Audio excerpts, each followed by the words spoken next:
ठीक कर फूर दलीस सर प्रपुर किया प्यान। तेक बहादुर सी करया करी न किन्हू आन। तेक बहादुर के चलत पयो जगत को सोग। है सब जग पयो जय जय जय सुरलोक। वाहेगुरु जी का खालसा वाहेगुरु जी की फतेह।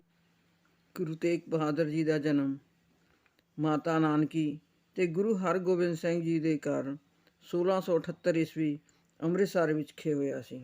8वें पातशाह श्री हरगुरु हरकृष्ण साहिब महाराज जी ने ज्योति जो समाने से पहले 5 पैसे और नारियल थाली में रखकर आपको मत्था टेक कर वचन किया था कि गुरु बाबा बकाले।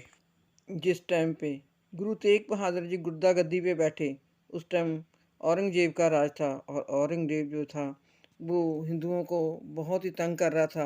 सारे हिंदुओं को वो मुसलमान बनाना चाहता था। उसने हिंदुओं के धार्मिक मेले तीर्थों के पूर्व और धार्मिक रीति रिवाज बंद कर दिए थे। कोई भी हिंदू मंदिर में पाठ पूजा नहीं कर सकता था।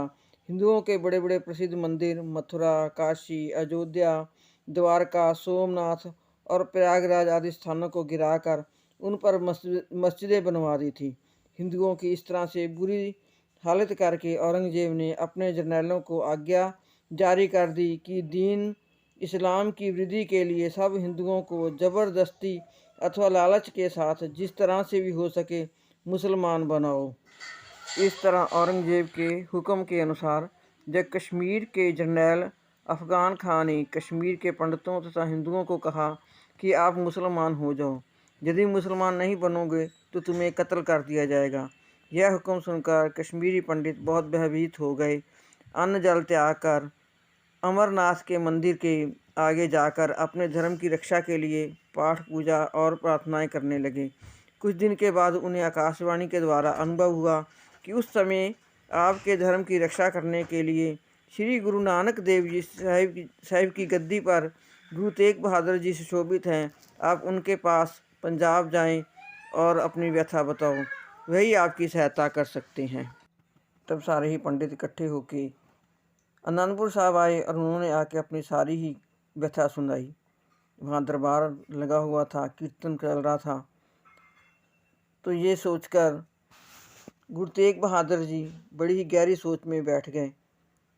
इतने में उनके पुत्र गुरु गोबिंद सिंह जी उनके पास ही बैठे थे। उन्होंने कहा, पिताजी आप क्या सोच रहे हो? तब उन्होंने कहा कि यहाँ पर इन पंडितों के धर्म की रक्षा के लिए कोई ऐसा महापुरुष चाहिए जो इस समय इनके धर्म की रक्षा के लिए अपना बलिदान दे। गुरु गोबिंद सिंह अपने पिता की बात सुनकर बोले, इस समय आपसे बड़ा और कौन महापुरुष हो सकता है जो धर्म की रक्षा कर सकता है? आप ही इसके योग्य हो। अपने होनहार 9 साल के बालक पुत्र की यह बात सुनकर गुरुजी बड़े प्रसन्न हुए और पंडितों को कहा कि आप सूबा अफ़गान खां को कह दो, यदि हमारे अनंतपुर वासी गुरु जी मुसलमान बन जाएंगे तो हम भी मुसलमान होना स्वीकार कर लेंगे। यह उत्तर लेकर पंडित ने सूबा अफ़गान खां को गुरु जी की बात बताई तो सूबे ने उसी समय यह खबर लिखकर औरंगजेब को भेज दी। कश्मीरी पंडितों तथा हिंदुओं ने यह बात मान ली कि यदि उनके गुरु तेग बहादुर जी इस समय अनंतपुर रहते हैं, मुसलमान हो जाएंगे तो हम भी उनके बाद मुसलमान हो जाएंगे। 5 सिंहों को साथ लेकर गुरु जी वहाँ से रवाना हो गए और रास्ते में अपना धर्म का प्रचार करते हुए श्रद्धालुओं को दर्शन देते हुए आगरे पहुँच गए। औरंगजेब ने देखा कि गुरु जी के पीछे बहुत संगत है।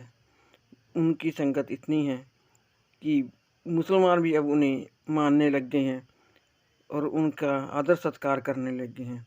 ये देखकर वह बहुत घबरा गया।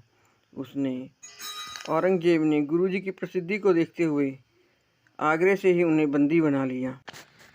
औरंगजेब ने आप जी को बंदी खाने में बंद करके अपने काजी को गुरु जी के पास भेजा और प्रार्थना की, आप मुसलमान हो जाओ, सारा देश आपका मुरीद हो जाएगा। सारे हिंदू भी आपके पीछे मुसलमान हो जाएंगे। इस तरह सारे देश में जब एक मुसलमान धर्म हो जाएगा तो धार्मिक लड़ाई झगड़े मिट जाएंगे, लोग सुखी रहेंगे। गुरु जी ने वचन किया कि तुम सारे देश में एक धर्म करना चाहते हो, परंतु यदि परमात्मा चाहे तो दो धर्मों हिंदू और मुसलमान हो जाएंगे। औरंगजेब ने कहा, यह किस तरह हो सकता है? गुरुजी ने कहा, इसका निर्णय करने के लिए एक मण मिर्ची जलाकर देखो। यदि राख में एक मिर्च साबुत निकली तो परमात्मा को एक मज़हब स्वीकार होगा, यदि 2 साबुत मिर्च निकली तो 2 मज़हब रहेंगे, परंतु यदि 3 मिर्चें साबुत निकली तो समझ लेना कि इससे अलग तीसरा मज़हब भी बन जाएगा। इस तरह मिर्चों का ढेर जलाकर औरंगजेब ने राख को बिखेर कर देखा तो उसमें से 3 मिर्चें साबुत निकली। यह निर्णय देखकर बादशाह बड़ा हैरान हुआ।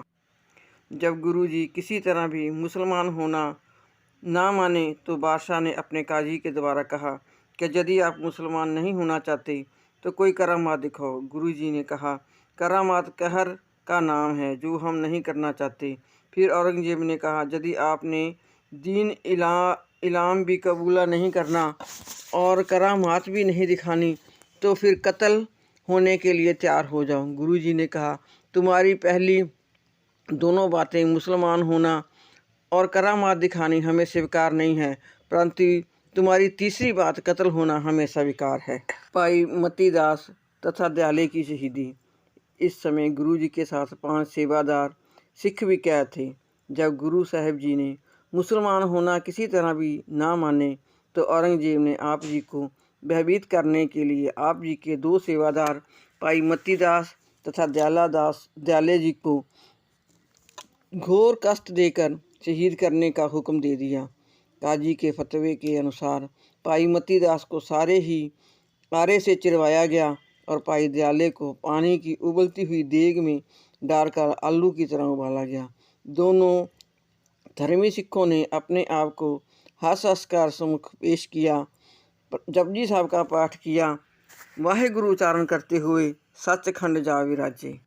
इस तरह यातनाएं देकर गुरु जी को संदेश भेजा कि यदि आप मुसलमान नहीं होना मानेंगे तो तुम्हारे साथ भी यही व्यवहार किया जाएगा। बाकी 3 सिख भाई गुरदित्ता जी, भाई उदो जी तथा भाई चीमा जी गुरु जी के पास रह गए। गुरु जी ने अपना अंतिम समय पास देखकर इनको वचन दिया कि तुम अपने घरों को चले जाओ, अब यहाँ रहने का कोई लाभ नहीं है। उन्होंने प्रार्थना की, महाराज, हमारे हाथ पैर की बीड़ियाँ लगी हुई हैं तथा द्वारों पर ताले लगे हुए हैं, हम यहाँ से किस प्रकार निकल सकते हैं? गुरु जी ने वचन किया, आप इस शब्द का काटी बेड़ी पगों ते गुर कीनी बंद खलास का पाठ करो, आपकी बेड़ियाँ टूट जाएंगी और दरवाज़ों के ताले खुल जाएंगे, तुम्हें कोई नहीं देखेगा। गुरु जी का वचन मानकर जब भाई उदो और चीमा इस तरह आज़ाद होकर चले गए, बाद में भाई गुरदित्ता जी गुरु जी के अंतिम समय तक पास रहे। गुरु जी ने अपनी मस्ती में यह श्लोक पढ़ा। श्लोक महला 9वां। संग सखा सब तज गए, को न निभियो साथ, कहो नानक ए विपत में, टेक एक रघुनाथ। उसके बाद गुरु जी ने अपनी माता जी तथा परिवार को धैर्य देने तथा प्रभु की आज्ञा को मानने के लिए श्लोक लिखकर भेजा। गुण गोविंद गायो नहीं, जन्म अकारथ कीन, कहो नानक हर पज मना, जय विद जल को मीन। और अंत में लिखा, राम नाम उर में गयो, जाके सम नहीं कोय, जय सिमरत संकट मिटे, दर्श तुम्हारा होए।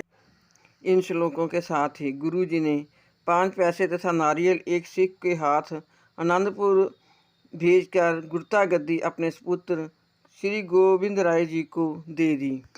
अंत में जब 1732 विक्रमी का अभाग्यशाली दिन आ गया, आप जी को चांदनी चौक कोतवाली के पास सूर्य अस्त के समय बादशाह के हुक्म से जल्लाद ने तलवार के साथ वार से शहीद कर दिया।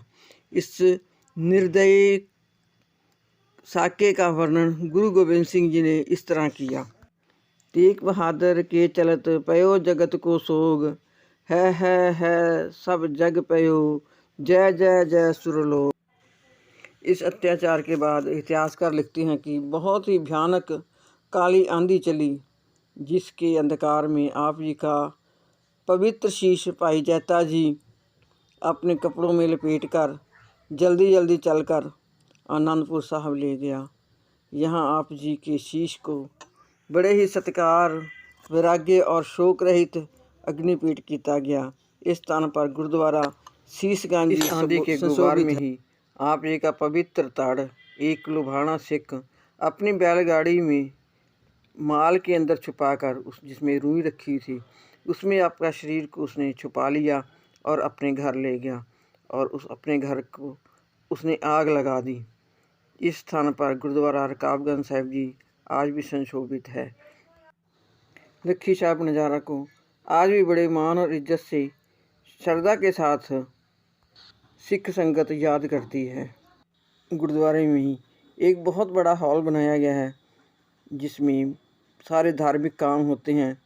उसका नाम लक्खी साहब नज़ारा रखा गया है।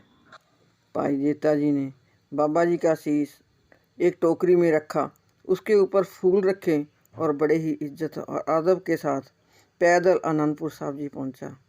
उसे भी बहुत इज्जत और मान दिया जाता है। उन्हें गुरु का बेटा कहा जाता है और उन्हें अभी भी बहुत याद किया जाता है।